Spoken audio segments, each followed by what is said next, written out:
quelqu'un demanda à Jésus, « Maître, dis à mon frère de partager avec moi notre héritage. » Jésus lui répondit, « Homme, qui donc m'a établi pour être juge ou l'arbitre de vos partages ?» Puis s'adressant à tous, « Gardez-vous bien de toute avidité, car la vie de quelqu'un, même dans l'abondance, ne dépend pas de ce qu'il possède. » Et il leur dit cette parabole. Il y avait un homme riche dont le domaine avait bien rapporté.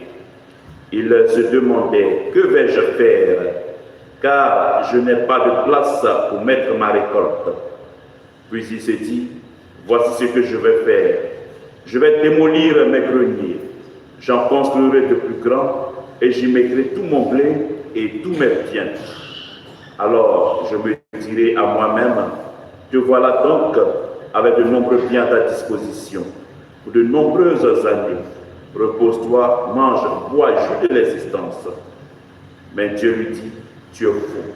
Cette nuit même, on va te redemander ta vie. Et ce que tu auras accumulé, qui l'aura?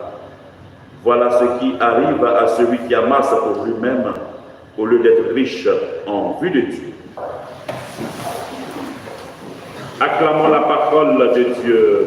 Louange à toi, Seigneur Jésus.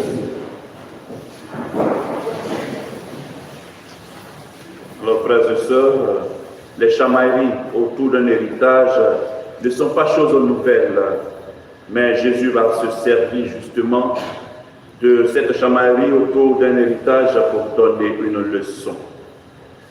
En effet, la demande de l'inconnu qui interpelle Jésus est étrange. L'héritage, à cette époque, ne se partageait pas par égal au sein de la fratrie. L'aîné recevait normalement le double parce que c'était à lui de diriger le clan. Et dans le cas présent, nous ne savons pas si cet homme est l'aîné ou le cadet de sa fratrie.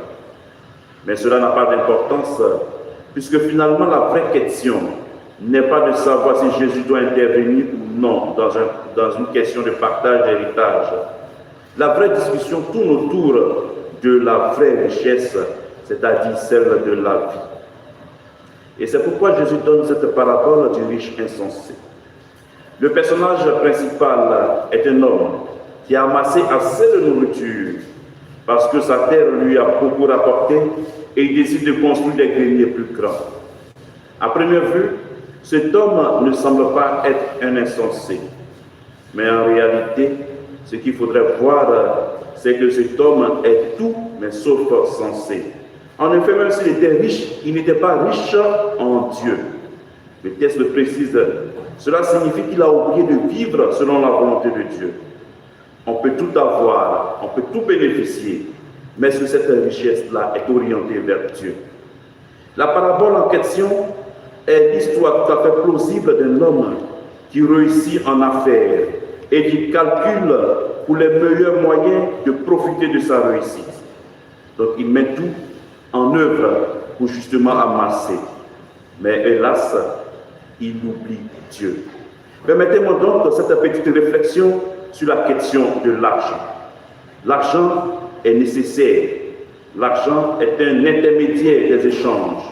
Avec l'argent, on peut acheter un lit, mais on ne peut pas acheter le sommeil. Avec l'argent, on peut acheter la nourriture, mais on ne peut pas acheter l'appétit.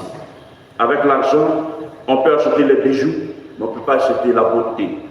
Avec l'argent, on peut acheter des calmants, mais pas la paix. Avec l'argent, on peut acheter des médicaments, mais pas la santé. Avec l'argent, on peut acheter les livres, mais pas l'intelligence. Avec l'argent, on peut acheter le plaisir, mais pas la joie. Avec l'argent, on peut acheter le confort, mais pas le bonheur. Avec l'argent, on peut acheter même un défenseur, mais pas un sauveur. On ne peut avoir que des relations. Avec l'argent, on peut acheter une place au cimetière, mais on ne peut pas acheter le ciel.